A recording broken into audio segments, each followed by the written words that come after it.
মন্ত্রী মমতা বন্দ্যোপাধ্যায়কে বলুন গুলি চালানোর অর্ডার দিতে, আর নইলে বলুন আমাদের সাথে আলোচনায় বসতে।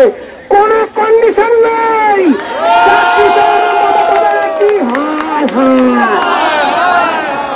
অবিলম্বে 22 লক্ষ এমআরের ভিত্তিতে যদি অযোগ্য চিহ্নিত হতে পারে, সুপ্রিম কোর্ট বলেছে মাস্ট বি টার্মিনেট, 12% ইন্টারেস্ট সহ বেতন ফেরত দিতে বলতে পারে।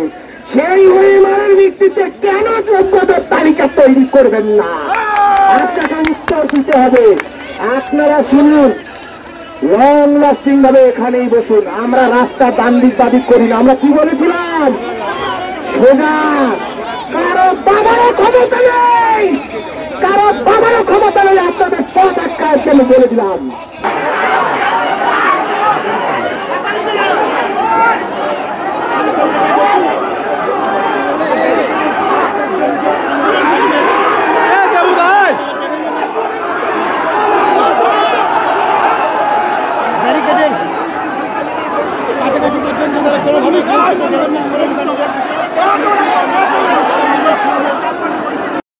দাবি আমাদের এক, সেটা হচ্ছে যোগ্য মেধার ভিত্তিতে চাকরি পাওয়া, যারা আজকে সরকারের দুর্নীতির জায়গায় চাকরি হারালো তাদের পুনর্বহালের ব্যবস্থা করা। কিভাবে সম্ভব?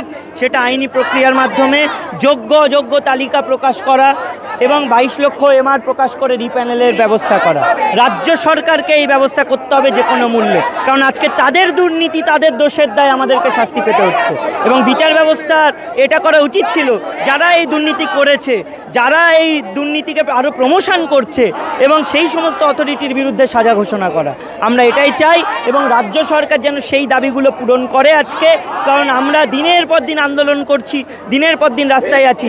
তারা ওই দুর্নীতিকে প্রমোশন করার জন্য যারা তাদেরকে টাকা দিয়ে চাকরি পেয়েছিল তাদের দিকটা কোর্টে সওয়াল করছেন, আর যোগ্যরা কিভাবে পুনর্বহাল হতে পারবে সেই দিকটা তারা দেখছেন না।